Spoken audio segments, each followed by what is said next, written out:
What would make a son allegedly turn a knife on the very man who gave him life? Not just any man, but Rob Reiner. An icon, a director, a father, a husband, and now a victim. Hollywood has seen scandals before. Affairs, addictions, meltdowns. But nothing like this. Nothing this bloody, this twisted, this raw. Because on a quiet Sunday morning in Brentwood, inside a gated mansion tucked behind hedges and cameras, two people, Rob and Michelle Reiner, were found brutally stabbed to death. And hours later, their son, Nick Reiner, was charged with first-degree murder with special circumstances. Before we continue, please hit the like button, subscribe to the channel, and turn on the notification bell for updates. But this isn't just about a violent crime. This is about why it happened, and what secrets were buried under the Reiner family's spotless Hollywood image. At first, the media framed it like a tragedy. A son gone off the rails. Mental health. Addiction. A breakdown, maybe. But as the days passed, the whispers grew louder. Whispers of betrayal, of money, of inheritance, of something deeper, something more disturbing. Why did the daughter, the one who found them, immediately point the finger at Nick? Why did police confirm the murder weapon was a knife, but refuse to say where it came from, or how it was recovered? And why, just weeks before the killing, did Rob Reiner reportedly change his will, cutting someone out? Coincidence? Or a prelude to blood? Let's rewind. Rob Reiner wasn't just famous. He was Hollywood. Son of the legendary Carl Reiner, he carved his own path. From All in the Family to directing classics like Stand By Me, When Harry Met Sally, and A Few Good Men, Reiner didn't just make movies. He made culture. He was known for his activism, his charisma, his liberal values. He was the kind of guy people described as the heart of the room, a man who publicly fought for justice and privately fought for his family. But behind closed doors, there were cracks. And those cracks, they weren't recent. They were decades deep. Nick Reiner, Rob's son, lived a life few could understand. Born into privilege, schooled in private academies, raised under the weight of a famous last name and a watchful public eye. But Nick's path was rocky from the start. By 15, he was already battling addiction. By 17, he'd been in rehab. By 20, he'd been in and out of psychiatric facilities, detox clinics, and more than a few headlines. And through it all, Rob stood by him. He paid for the treatments. He got him help. He shielded him from the press. He forgave him. Again, and again, and again. But what happens when forgiveness runs out? What happens when a father draws a line, and a son decides to erase it with a blade? According to sources close to the family, the tension between Rob and Nick had been boiling in recent months. There were arguments, loud ones, fights about money, about trust, about what Nick felt he was owed. And more disturbingly, there were threats. Nick once allegedly told a friend, "He thinks he can just erase me? He's going to learn the hard way." Was it a cry for help or a warning? That same friend would later give a statement to investigators. A statement that now sits at the center of the case. But this wasn't just about Nick. It was about Michelle too, Rob's wife of over 35 years. A woman known in the industry as fiercely private. A mother, a protector, and according to a diary found under her bed, a woman who feared for her life. That's right. Law enforcement sources confirm that inside the Reiner home, investigators recovered handwritten journal entries from Michelle, pages that described Nick's behavior in detail. The mood swings, the paranoia, the threats, and one line that still sends chills down the spine. If anything happens to us, start with Nick. Was it foreshadowing? Or a desperate attempt to leave behind the truth? Then there's the daughter. We won't name her here, but she's the one who called 911 that morning. Reports say she walked into the house and found her parents' bodies. Blood everywhere. And in her own words, it was like a scene from one of Dad's movies. Except this time, it was real. She told police she hadn't heard from them all night, that their phones had gone dark, and that Nick's car was gone from the driveway. Coincidence? Or escape? There's another chilling detail you haven't heard yet. The Reiners had security cameras installed inside the home. Not just outside. Inside. Sources close to the investigation say those cameras captured something that night. But the feed cuts out at 2:47 a.m., 17 minutes before the daughter arrived. What happened during those missing minutes? Was it tampered with? Deleted? Or is that footage still out there somewhere? Now here's where things spiral even further. Nick Reiner was arrested hours later, found walking barefoot on the Pacific Coast Highway. Disoriented, mumbled, his shirt covered in what officers described as a reddish stain. He told officers he had no idea what happened. He said he'd been camping. He couldn't explain the blood, or the scratch marks on his arm, or why his phone was missing. But when they got a warrant for his house, they found something that blew the case wide open. A handwritten letter, crumpled in the trash, dated 2 days before the murder. It read, "He doesn't get to erase me. Not this time. I'll make sure they remember." The media didn't want to report that. Too dark, too speculative. But it's real. And that letter? It's now Exhibit A. There are still pieces missing. The murder weapon hasn't officially been recovered. Prosecutors say it was a knife, but they're being tight-lipped about the details. Why? Because it's all part of the strategy. This isn't just a murder trial. It's a battle for a legacy, a war between father and son that ended in blood but began in silence. This case will force the world to confront a painful question. What happens when helping someone enables their worst instincts? When does compassion become denial? And when love turns lethal? Who do you blame? Rob Reiner was more than a filmmaker. He was a father who tried. And Nick Reiner? He's not just a defendant. He's the product of a family that tried to love him through pain, through darkness, through every crash. But was it enough? Or was the final act always going to end like this?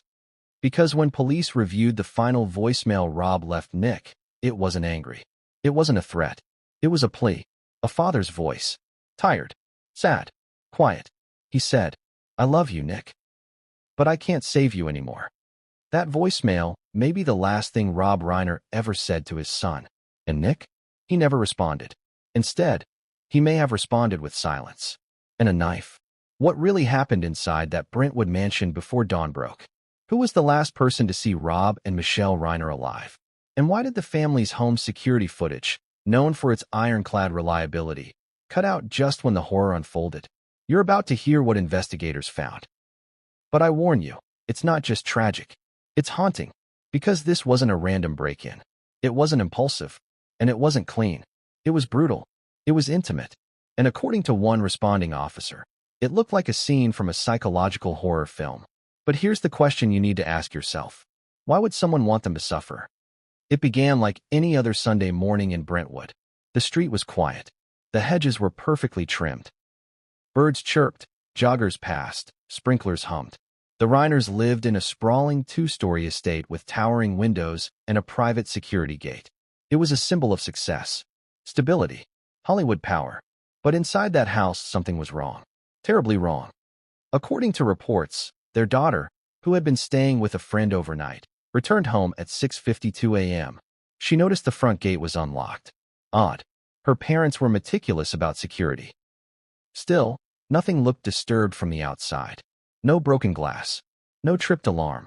Not even the dog, an aging labradoodle named Moose, was barking. But as she walked up the driveway, she noticed something else. The front door was slightly ajar. Not fully open. Not wide enough to look suspicious. Just barely open. Like someone hadn't pulled it shut all the way. Like someone had left in a hurry. Or didn't care to close it behind them. She stepped inside and immediately felt it. That feeling. That gut-level knowing. The air was thick. Too quiet. She called out, "Dad? Mom?" No answer. The living room was untouched. A coffee cup on the table.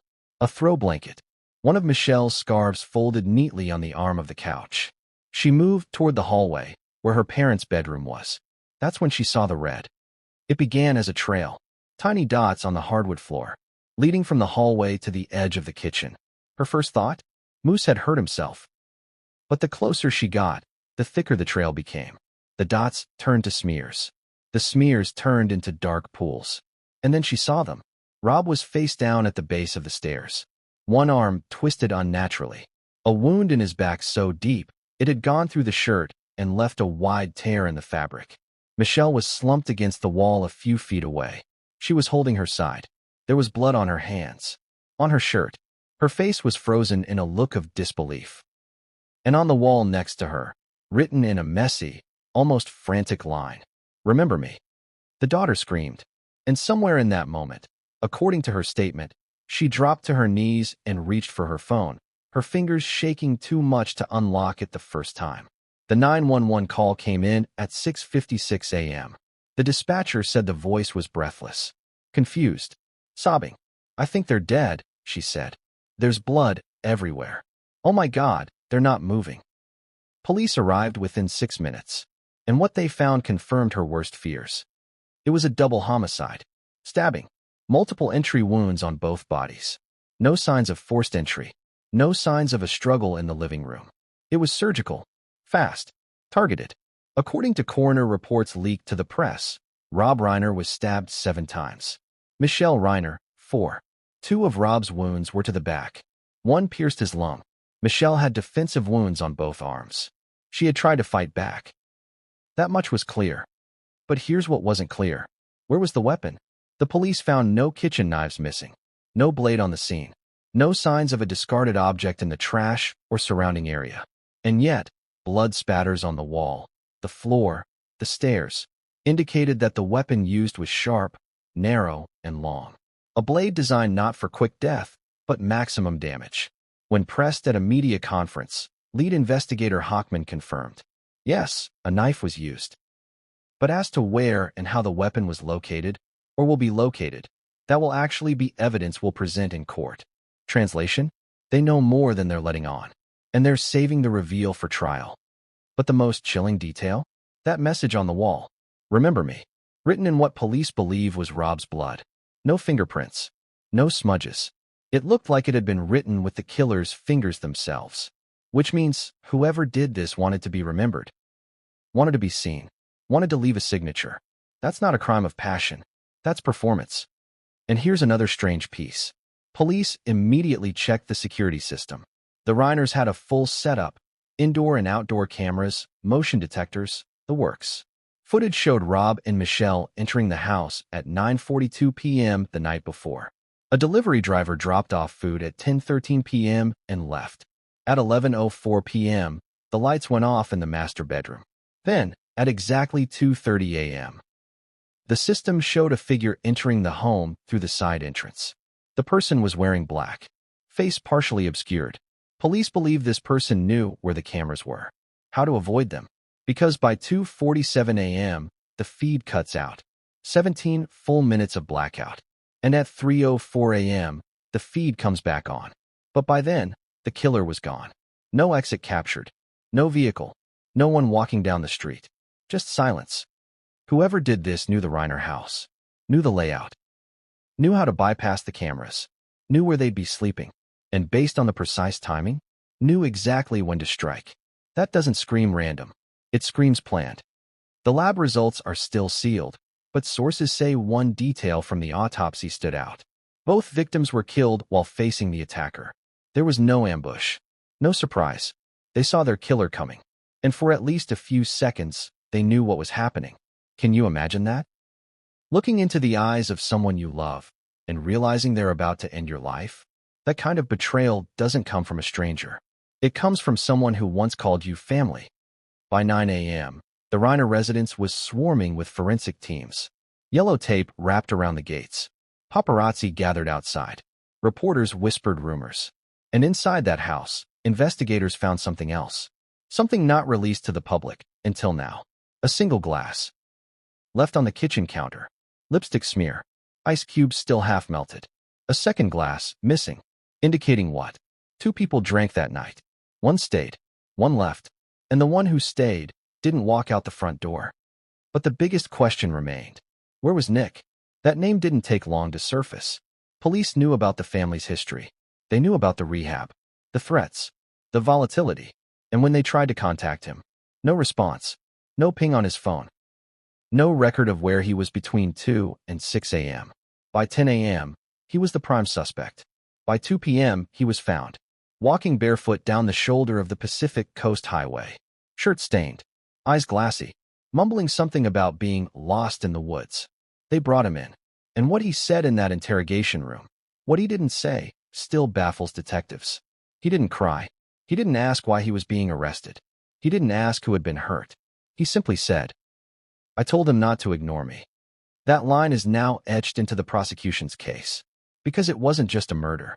It was a confrontation. A reckoning. a message.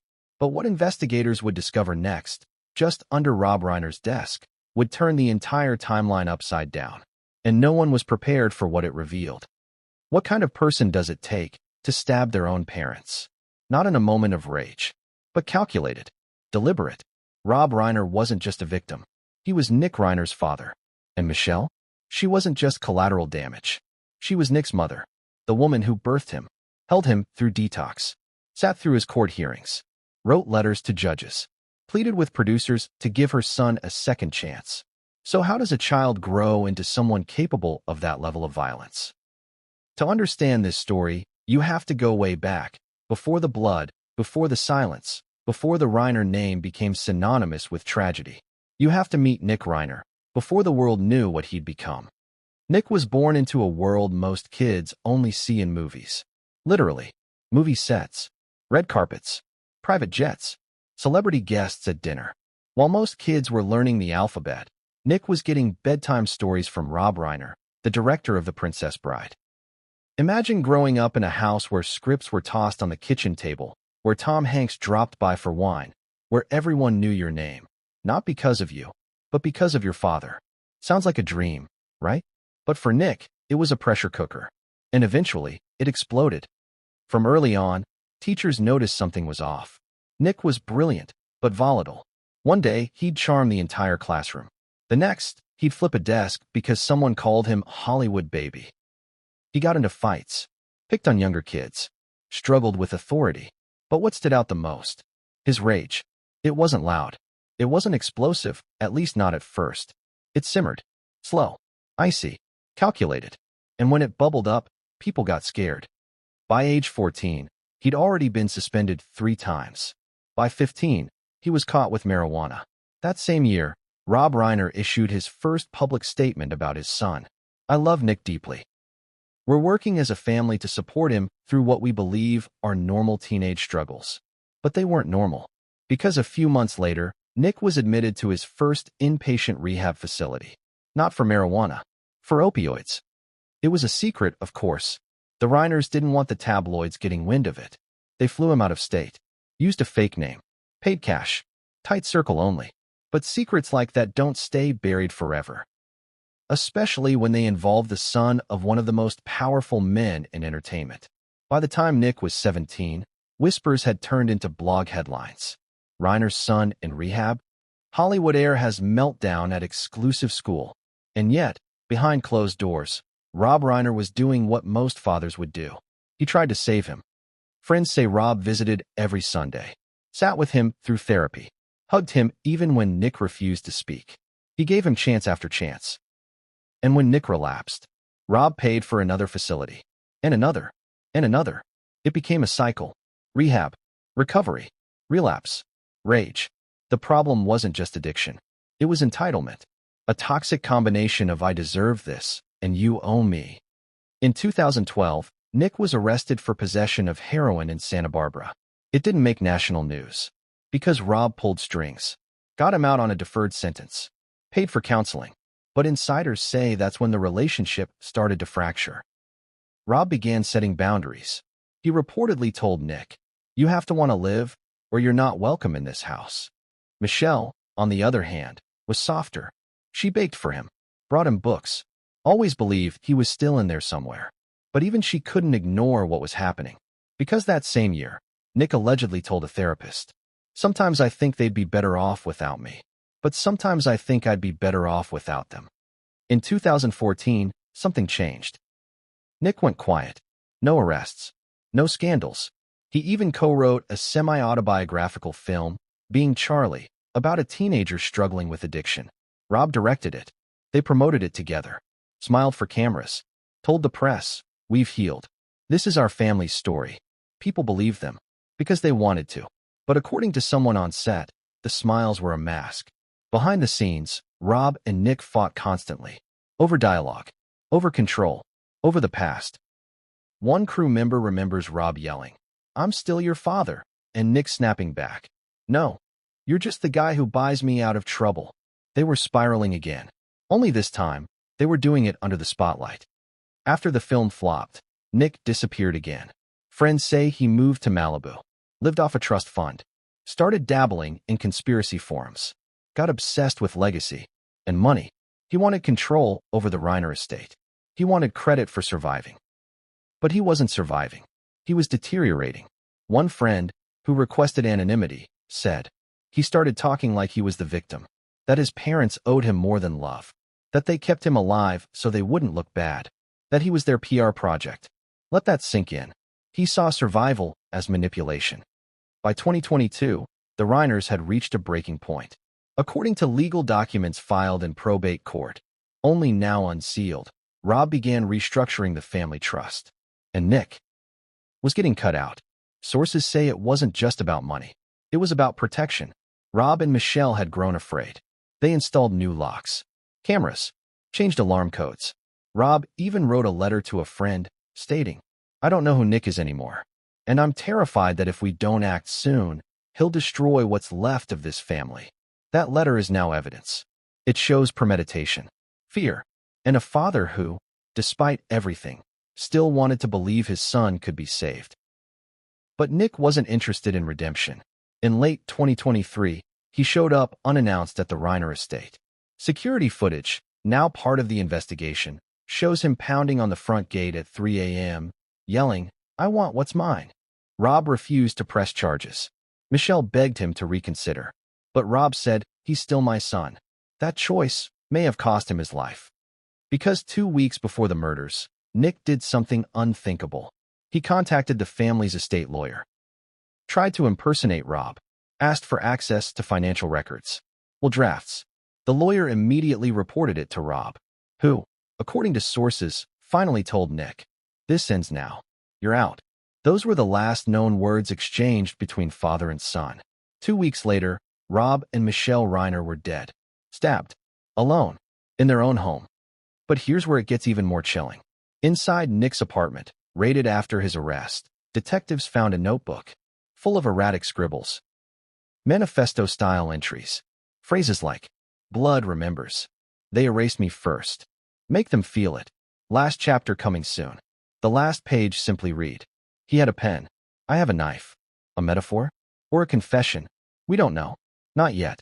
But what we do know is that just under Rob Reiner's desk, police found something else.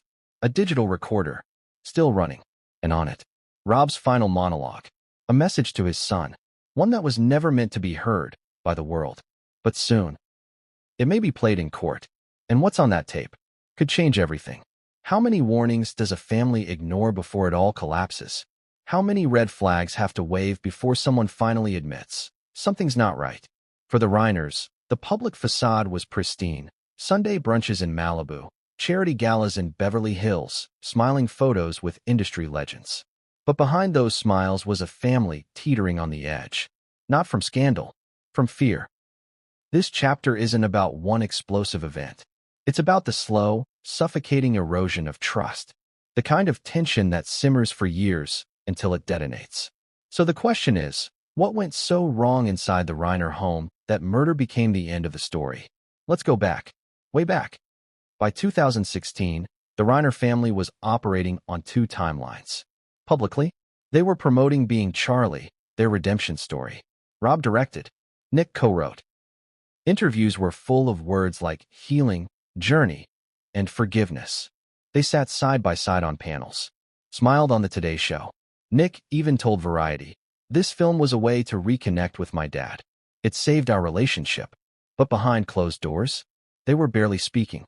One producer on the film later admitted, they fought constantly. Rob would rewrite Nick's scenes without asking. Nick accused him of stealing his truth. And Michelle? She was caught in the middle. Privately, she told a family friend, "I'm trying to hold both of them together with duct tape and hope."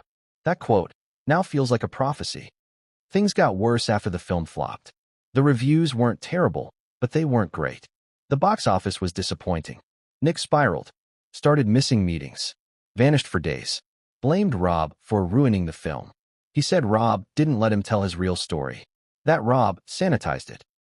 According to a friend, Nick once screamed at his dad in front of guests, "You only care about how this makes you look." Rob reportedly replied, "Because you keep making us look like a mess." Michelle stood between them. But that day something shifted. Nick didn't back down. He walked out and didn't return for 3 weeks. During that period, Michelle began journaling again. She'd always written, quietly, privately. No big revelations until that year. 2023 would be different. Police recovered that journal after the murders, and the entries from 2016 paint a grim picture. June 3, 2016. Rob says Nick's improving, but I hear things in his voice. A bitterness that wasn't there before. He's angry, and not in a teenage way. In a dangerous way. September 10, 2016. Nick asked for money again. We said no. He slammed the door so hard the glass cracked. Rob laughed it off. I didn't. December 22, 2016. Christmas is coming.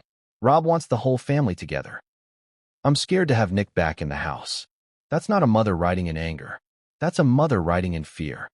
Over the next few years, the Reiners tried everything to fix things. Therapy, boundaries, scheduled visits. It all looked good, on paper. But trauma doesn't follow calendars. And Nick? He was getting better at pretending. Michelle's 2018 journal entry says it best. He knows what to say now. He says all the right things. But something in his eyes is cold. Then came the dinner. You've probably heard whispers about it. It was late 2022. A private family meal. Just the 4 of them. No outsiders. According to the daughter's statement, it was supposed to be a fresh start. A reset. Rob had recently been approached to direct a high-profile political documentary. He wanted the family to travel together, possibly to D.C. But Nick wasn't on the guest list. And he knew it. Halfway through the meal, he reportedly slammed his fork down, stared at his father, and said, "You think I'm just a liability now, don't you?" Rob tried to defuse it. Michelle offered him more food. But Nick wasn't finished. He reportedly stood up and said, "You made your movies. Now I'll make mine. But mine ends with the real story." Then he walked out. The daughter told police. He didn't just storm out. He announced it, like he wanted us to remember the exit. After that, everything changed. The family stopped inviting Nick to holidays. Rob, who'd spent decades forgiving, finally drew a hard line. According to sources close to the estate, this is when Rob rewrote his will. He wasn't cruel about it, but he was clear. Nick's name was removed as a primary beneficiary. He would receive a small settlement. The rest would be divided between Michelle and their daughter. And that change, it was dated 2 weeks before the murders. Meanwhile, Nick was growing increasingly unstable. He posted strange rants online under pseudonyms. He wrote anonymous blogs attacking Hollywood's fake virtue signaling. He told one friend he was writing the truth behind the Reiner name. He began calling himself the Forgotten Son. And here's the part that really strikes hard. He started carrying a knife. Always the same one. A black-handled, 6-inch blade with a clipped point. He told friends it was for protection. But one friend later testified. He was obsessed with it. He'd sharpen it even when we were just watching TV. Police now believe that knife, that exact knife, may have been the murder weapon, though it's still missing, still out there, or destroyed. In late December, the Reiners hosted a charity event. Photos show Rob and Michelle smiling, laughing, posing for photos. But Michelle's journal paints a different story. That night, she wrote, "I couldn't stop checking the front door. Every time the bell rang, my heart stopped. I was terrified he'd show up. Rob says he won't dare, but I'm not so sure." And one guest recalled Michelle asking if their home security felt good enough. Why would she ask that? Unless she knew something was coming. And then came the final warning. 1 week before the murders, the daughter received an anonymous email. It read, "Ask your dad if he still sleeps well, or if he started looking over his shoulder." It was sent from a throwaway account. Untraceable. Creepy? Yes, but not actionable. The family dismissed it as a sick joke. But now it looks like a prophecy. All families have issues. Arguments. Egos. Sibling rivalries. But most don't end in double homicide. So why did this one? Why didn't anyone stop it? Maybe because denial is comfortable. Maybe because love makes us blind. Or maybe because no one really believed Nick would follow through. Not even Rob. And that, in the end, may have been his fatal mistake. Because 2 days before he was murdered, Rob Reiner gave an interview to a podcast host. He was asked, "What's the biggest regret of your life?" Rob paused, smiled sadly, and said, I kept hoping my love could fix someone who didn't want to be fixed. The host chuckled. The audience moved on. But Rob? Rob may have been speaking directly to his son. And what happened 48 hours later proved that love alone was never going to be enough. Because while the family tried to hold on, while Michelle wrote warnings in her diary, while the daughter begged them to change the locks, Nick was already planning his final chapter. And what came next would leave even seasoned investigators speechless. What makes someone snap? Is it grief? Rejection? Rage? Or is it something far colder? A decision made long before the blood hits the floor? This chapter isn't just about what Nick Reiner did. It's about why. Because when you strip away the glamour, the Reiner name, the private chefs and gated estates, what you're left with is a family torn apart by loyalty, fear, and a secret weapon no one saw coming. And that weapon might have been hiding in plain sight. Let's start with the will. 2 weeks before the murder, Rob Reiner changed it. Sources close to the family's legal counsel confirmed it wasn't a minor update. It was a surgical removal. Nick's name, once tied to multi-million-dollar properties, residuals, and trust assets, was reduced to a one-line clause. Nicholas Reiner shall receive a one-time distribution not to exceed $50,000 upon my passing. That's it. No properties, no royalties, no stake in the legacy. $50,000. For a man who once lived off monthly deposits exceeding 10 times that amount, that wasn't just a cut. It was a guillotine. Rob's lawyer, a man known in elite circles for ironclad documents, reportedly asked him twice. Are you sure? Rob didn't hesitate. He'll hate me now, or he'll hate me later. But at least this way he won't ruin what I built. That quote is now making its way into prosecution files, because it shows something deeper than frustration. It shows fear. And it shows finality. The legal documents were filed on a Wednesday. By Thursday, Rob's personal assistant told police Nick had called the house 7 times in under 2 hours. By Friday, Nick showed up at the gate, screamed, paced, left, then returned 15 minutes later and threw a rock at the mailbox, breaking the security camera lens. The footage glitched, but his voice, still audible. He shouted, "You cut me off? Fine. Then I cut you out." No one took it literally. Until Sunday. But it wasn't just the will. It was what Nick found out about it. Because someone leaked it to him. And the shocking twist? It wasn't a stranger. It was someone inside the Reiner household. A housekeeper who had worked with the family for 6 years, confessed in a sealed deposition that she accidentally left out a draft copy of the updated estate documents while organizing Rob's study. Nick saw it, took photos. She claims she didn't realize until after he left. But prosecutors believe otherwise, because when they seized Nick's phone, they discovered a deleted folder of PDFs labeled Exit Plan. One of those PDFs?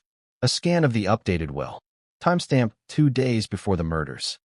That brings us to the knife. No murder weapon was recovered at the scene, but one knife was missing. Not from the kitchen, from Rob's private study.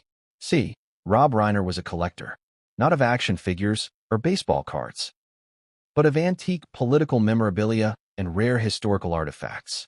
One of them, a Civil War-era Confederate officer's dagger, 6 inches long, forged steel, razor sharp. It was a gift from a fellow director, framed behind glass, mounted above his writing desk. After the murders, detectives found the display case shattered. The glass shards were still on the carpet. And the dagger? Gone. What's even more chilling? In a 2018 interview with Rolling Stone, Rob mentioned that dagger. He joked, "It's not loaded, but if Nick ever gets his hands on it, we might all be in trouble." At the time, it got a laugh. Now, it reads like a eulogy. But let's talk about the whisper. The moment that tore this case wide open. Remember the Reiner's daughter? The one who found the bodies? She didn't just walk into that house and scream.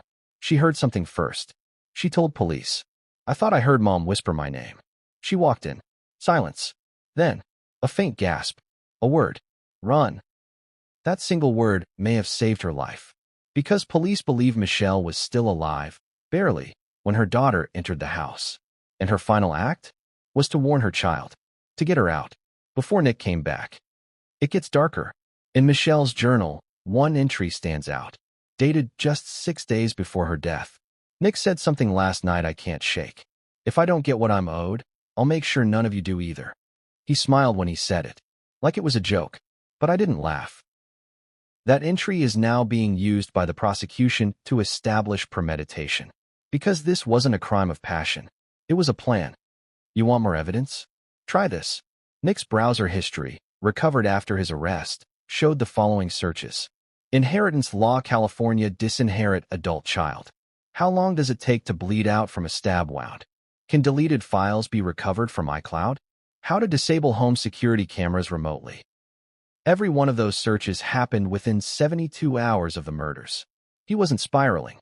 He was studying. And here's the final gut punch. Nick left behind a voicemail for a former friend, sent at 2:11 a.m. the morning of the attack. He says, "Tonight's the night. He'll remember me now." Short, cold, no slurring, no emotion, just a man who had made up his mind. That voicemail was deleted, but not before it synced to the friend's backup device. That audio is now with prosecutors, and it will likely be played in court. So let's recap. The will, changed. Nick erased. The knife, stolen, never recovered. The whisper, a dying mother's final act. The evidence, staggering. And yet, Nick pleads not guilty, claims he was camping, that he doesn't remember anything, that someone else must have done it. But what the forensic team finds in Chapter 5 will leave even Nick's defense attorney scrambling, because someone left a digital footprint they never meant to. And the secret was hiding in the Reiner home's backup server. What could possibly happen in just 17 minutes? A cup of coffee can brew. A short walk can clear your head. A phone call can change your life. Or a double homicide can unfold. A legacy can end. And the only people who could tell the story? Silenced forever. This is the chapter where everything tightens. Because the Reiners had cameras, lots of them. State-of-the-art. Indoor. Outdoor. Cloud-synced. Motion-activated. Installed after one too many Nick incidents, as they called them privately. The system had never failed. Until the one night it mattered most. Let's rewind to that surveillance footage. The one prosecutors say will become the spine of the murder trial. Because those missing 17 minutes? They might be the loudest silence in this entire case. And what investigators found buried in the cloud backup rewrote the timeline. Let's break it down. Saturday, 11:04 p.m. The Reiners' bedroom lights go off. Sunday, 2:29 a.m. A motion alert triggers on the side yard camera. A figure, dressed in black, face partially covered by a hoodie, enters the gate using a keypad. No sign of forced entry. The figure walks with purpose. Familiarity. Not clumsy. Not searching. They know exactly where to go. 2:30 a.m. The figure disables the exterior camera on the back porch. Moments later, interior cameras inside the hallway, kitchen, and study go dark. At precisely 2:47 a.m., the Reiners' cloud-based camera system stops recording. A total blackout. No motion alerts. No data. Just digital static. And it stays that way until 2:48 a.m., 17 minutes later, when the system abruptly reboots. Footage resumes. The interior is empty. Silence. The killer? Gone. Now, here's the part that had everyone scratching their heads. The Reiner's security system is cloud-based, with redundant off-site backups. Even if the cameras were disabled or destroyed, a fragment of the signal should have been stored in the cloud. And it was. Not video, but logs. Tiny lines of code that indicate activity. A forensic data recovery expert, hired by the LAPD Cybercrimes Division, combed through thousands of encrypted files. And what he found was a hidden subroutine, buried inside the camera software's firmware, a manual override, used only once. 2:31 a.m. Command string, shutdown _internal _0x7e_live feed, false. This isn't a glitch. This isn't a power surge. This was someone who knew the system, knew the override command, and executed it with chilling precision. So how did they do it? How did Nick, who barely finished high school, who once got locked out of his own phone for 3 days, manage to disable one of the most secure residential surveillance systems in Los Angeles? Here's where it gets even darker. Because investigators believe he had help. Remember the mysterious contact on Nick's second phone? The one registered under the alias RS. Encrypted texts, disappearing messages, GPS cloaking. But what investigators did recover, thanks to a cached backup Nick didn't realize still existed, was a name. Rachel Stanton, a former IT contractor, fired in 2020 from a high-end security firm that specialized in celebrity protection. She had briefly worked on the Reiners' home automation project, and she had the access codes. Police haven't found Rachel yet. She vanished 2 days after the murders. Phone deactivated. Car abandoned in Nevada. Last sighting: a gas station camera, 3:12 a.m., wearing a hoodie and surgical mask. Coincidence? Or part of the plan? Because in the texts recovered from Nick's phone, Rachel tells him just 2 days before the attack. Remember, once it's down, you've got exactly 17 minutes before the system pings. 17 minutes. That's not random. That's tactical. And the blackout wasn't an accident. It was a window. Now, here's where the cloud backup throws one final curveball. Even though the video feed was disabled, one audio channel, a redundant emergency feature, continued to run in the background. And from 2:35 a.m. to 2:44 a.m., it captured something chilling. Faint voices, screams, then silence, and then something else. A single, whispered line, spoken by a male voice. Hoarse, shaky, intense. It said, "You took everything from me. Now you'll have nothing." The voice is still undergoing forensic analysis, but prosecutors are confident. It's Nick. The Reiner's daughter was brought in to listen. She identified the voice, cried, nodded, said simply, "That's him. That's Nick when he's calm, before he explodes." That line will almost certainly be played in open court. And when the jury hears it, paired with the system logs, the missing weapon, the final will, the threatening texts, it creates a narrative that's almost impossible to ignore.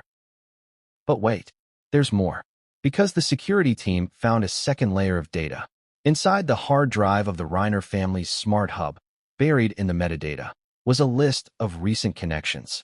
At exactly 2:32 and 19 seconds a.m., a Bluetooth signal connected to the hub. Device name: Stanton_network_01. Registered to Rachel Stanton. She was there, or her device was. And that device could have been what triggered the manual override. Meaning Nick didn't just walk into that house with a knife. He walked in with a plan, an accomplice, and 17 minutes to erase the legacy he claimed had erased him. So let's break down what happened minute by minute. 2:29 a.m. Nick enters the gate using a stored code. Walks straight to the side of the house. 2:30 a.m. Back porch camera disabled. Interior feed goes dark. 2:31 a.m. Manual override command executed from Rachel Stanton's Bluetooth device. 2:35 a.m. Audio channel records screaming. 2:44 a.m. Final whisper captured. "You took everything from me." 2:48 a.m. Cameras come back online. 6:56 a.m. Daughter discovers the scene. Calls 911. So much happened in those 17 minutes. A legacy collapsed. A family was destroyed. And now, a trial is coming. One that will pit a father's final act of protection against a son's final act of destruction. And yet, this isn't even the most disturbing part. Because when Nick was arrested, officers discovered a flash drive in his pocket. Encrypted. And when they finally cracked it open, it didn't contain photos or confessions. It contained a screenplay titled Bloodline, written by Nick Reiner. And the final scene describes a son murdering his father after being cut out of the will. Fiction or confession? The jury will decide. But what came next would send a ripple through all of Hollywood. Because someone else, someone Rob once trusted, steps forward in Chapter 6. And their connection to Nick could blow the entire case wide open. Why would someone carry 2 phones? One public, one private, one they gave to police, one they thought they'd hidden forever. But here's the thing about secrets. They don't stay buried forever, especially when they hold the power to destroy everything. This chapter unearths what investigators call the second timeline. A digital trail no one was supposed to follow. One that leads straight to a mystery woman and potentially a co-conspirator. Because this wasn't just a brutal murder. It was orchestrated. And when detectives cracked Nick Reiner's other phone, the one he kept tucked in the lining of a duffel bag, they didn't just find texts. They found instructions. Let's go back to the beginning of that discovery. Because it didn't start in an interrogation room. It started in the back seat of a rental car. 3 days after Nick's arrest, police got a tip from a valet driver. A simple phone call. I think I found something that belongs to the guy you're looking for. The call led them to a black Toyota Corolla, parked behind a rundown motel in Culver City. Inside, trash, coffee cups, fast food wrappers, and under the driver's seat, wedged between the carpet and metal rail, was a second phone. Wiped clean, or so Nick thought. But when cyber forensics got their hands on it, they discovered something shocking. The phone had a hidden partition, an encrypted folder named Waves. Inside it, over 250 messages exchanged with a single contact. Alias, RS. We now know RS stands for Rachel Stanton. She wasn't just a contractor. She wasn't just the ghost in the cameras. She was the woman Nick had been messaging for months before the murders. And the messages? They weren't casual. They were calculated. January 3rd, 2025. Nick, I'm done talking. We move forward or not? Rachel, you sure you can handle what comes after? Nick, I'll be free. That's all that matters. January 15th, 2025. Rachel, I'll need 20 minutes max. Nick, I'll get it done in 10. January 21st, 2025, 48 hours before the murders. Nick, final edit of the screenplay is attached. Ending is cleaner now. Rachel, it's chilling. You think they'll ever read it? Nick, they won't be around to. Wait, a screenplay? Yes. Investigators uncovered a script Nick had been quietly working on. A psychological thriller. Working title, Bloodline. Premise. The disinherited son of a media tycoon plans and executes the murder of his parents, covering it up as a robbery. Fiction or blueprint? Because the details in that script eerily matched the real crime scene. Same number of stab wounds. Same missing weapon. Same note on the wall. Remember me. The exact phrase used in Nick's script. Typed, then written in blood at the crime scene. Coincidence? Or confession dressed up as art? The messages with Rachel took a darker turn in the final days. January 24th, 2025. Nick, they don't think I'll do it. They still think I'm weak. Rachel, then show them you're not. January 25th, 2025, hours before the murders. Rachel, you know what to do. Door code still works. Nick, I watched him type it last time. For -2-1-9. Rachel, one cut for each year they kept you locked out. That code, 4219, was the actual code to the side entrance of the Reiner estate. It hadn't been changed in over 2 years. Another oversight. One Michelle had reportedly asked to update. But Rob? He waved it off. Their family, he'd said. Those words now haunt investigators. So who is Rachel Stanton? And how did she disappear so completely? Here's what we know. Rachel, age 34. Former IT engineer. No criminal record. She worked briefly on the Reiner's home automation system in 2020. Was fired after allegedly bypassing an internal firewall for testing purposes without authorization. Rob reportedly didn't even remember her name. But Nick? Nick did. Because after her dismissal, Rachel started a tech consulting side hustle. Mostly black hat, off-the-grid work. Password cracks. Surveillance overrides. Crypto laundering. She went by the online alias, Wave Driver. And according to a whistleblower in a hacker forum, Nick paid her in Bitcoin. Roughly $9,000. For what? The whistleblower claims. To kill the cameras. To get in. To get out. That's all I was told. He said he wanted to be invisible. Except for one thing. He wanted a message left behind. That message? Remember me. But here's the kicker. Rachel isn't just missing. She's been off-grid since the morning of January 26th, the day the bodies were discovered. No flights. No credit cards. No phone pings. Just gone. Vanished. Like a ghost. Her apartment? Cleared out. Her laptop? Wiped. A neighbor told investigators she left at 4 a.m. with a duffel bag and never came back. Even her social media? Erased. Every post. Every profile. Every trace. Rachel Stanton erased herself from the digital world. Like she knew exactly what was coming. And there's one more layer. Nick didn't just text her. He called her. At 3:09 a.m. Right after the 17-minute camera blackout. The call lasted 43 seconds. We don't know what was said. But the timestamp places it immediately after Rob and Michelle's estimated time of death. So what do you think he said? Mission complete? I did it. They're gone. We may never know. Unless Rachel surfaces. Or unless that 43-second call was recorded accidentally or otherwise. Investigators are still combing cloud data, hoping, because if that call exists, it could be the final nail in the coffin. But why would Rachel help Nick? Money? Revenge? Something darker? There's a theory. A chilling one. That's being floated behind closed doors. That Rachel and Nick weren't just co-conspirators. They were lovers. The texts are flirtatious, familiar, emotional. Nick once wrote, "They never saw me. You did." And she replied, "That's because I don't look away when it gets ugly." That sounds like more than business. That sounds like connection. And maybe manipulation. Was Nick the mastermind? Or was he the weapon? A broken soul, directed by someone who knew exactly where to cut? Because let's not forget, Rachel had motive too. Fired, disrespected, ghosted by the rich and powerful. Rob Reiner once reportedly called her a troublesome temp in an internal email. Did that sting ever go away? Or did it fester? Until one day, Nick reached out, and the two of them found in each other a dangerous kind of purpose. Now here's where things twist even harder. Detectives recovered one final note in the Waves folder on Nick's secret phone. It was a voice memo, less than 10 seconds long. Rachel's voice. Clear. Calm. She says, "History forgets victims, but it remembers the ones who write it in blood." Then silence. That voice memo will be played in court, along with the rest of the evidence. Because the truth is no longer just speculation. It's digital. It's time-stamped. And it's damning. But Rachel's disappearance raises new questions. Where is she? Is she still alive? And is she planning to resurface with her own version of the story? Because what happens in Chapter 7? What if the murders of Rob and Michelle Reiner weren't just personal? What if they weren't just about family? What if they were about something far more explosive?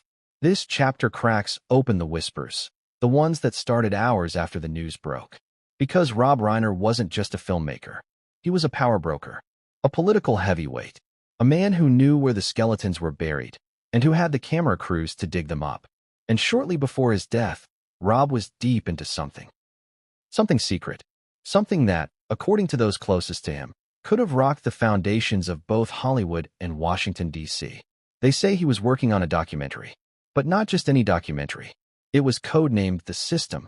And according to a source who saw early footage, if this ever saw the light of day, careers would be over. People might go to jail.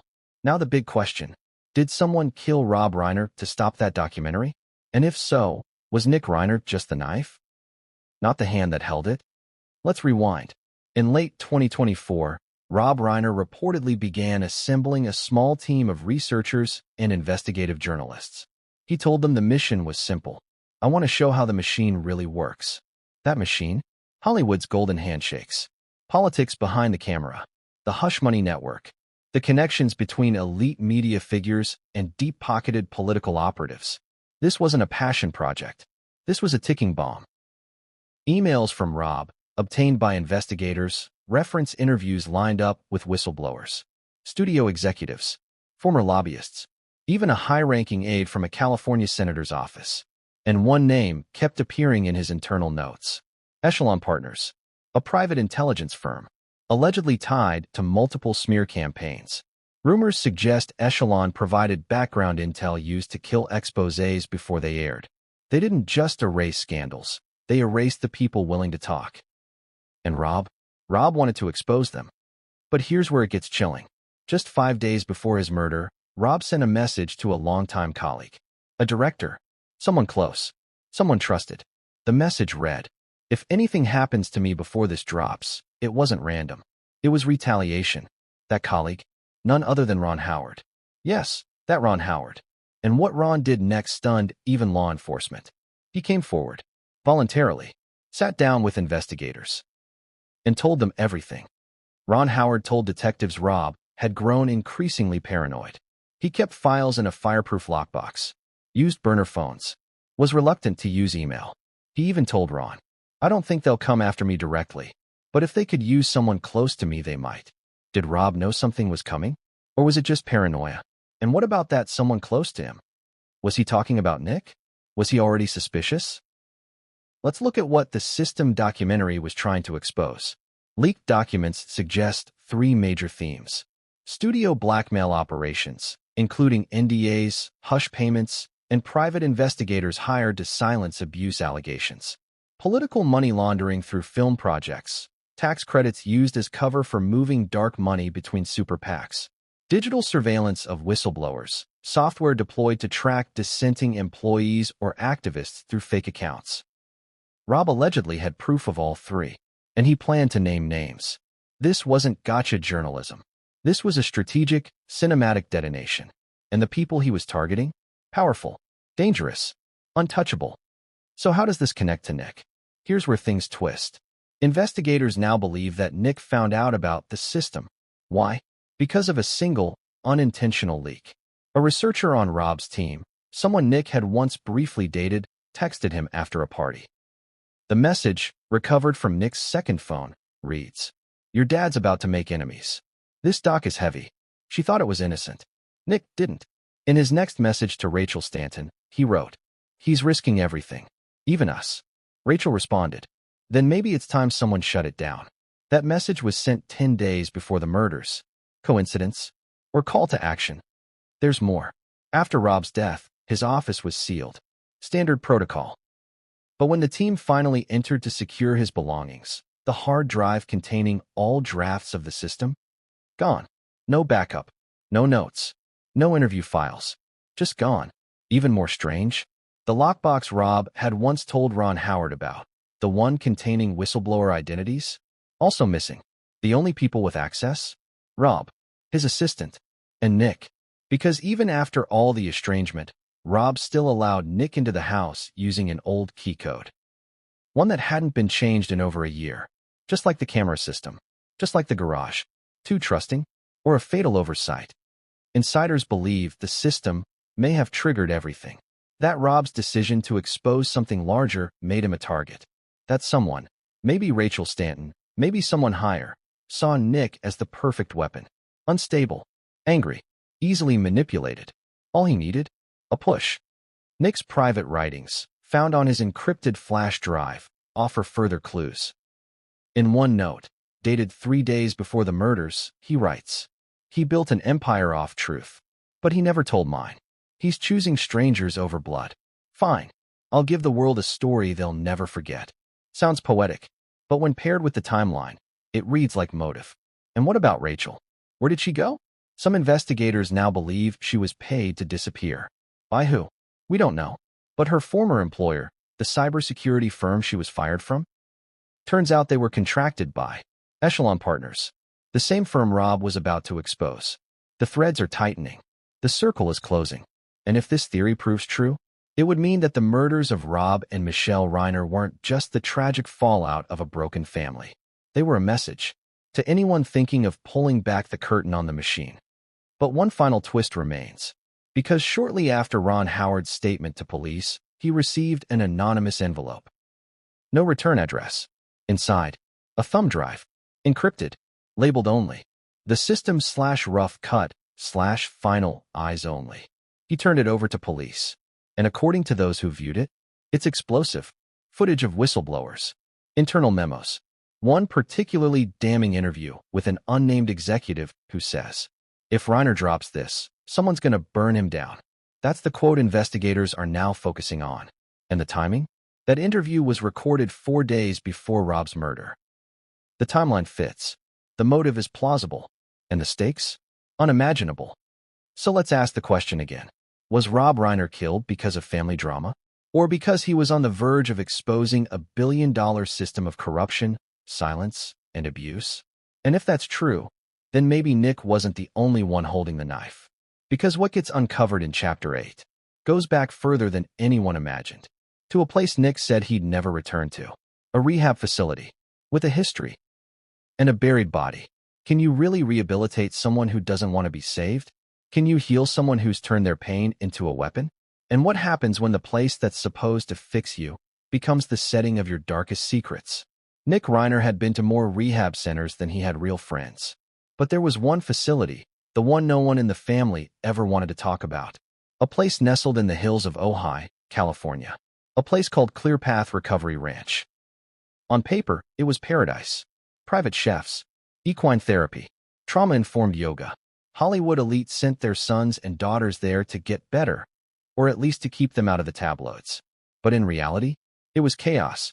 And for Nick Reiner, it may have been the final nail in his moral coffin, because someone died there. And Nick was there when it happened. The file was sealed, but now it's wide open, and what it reveals might prove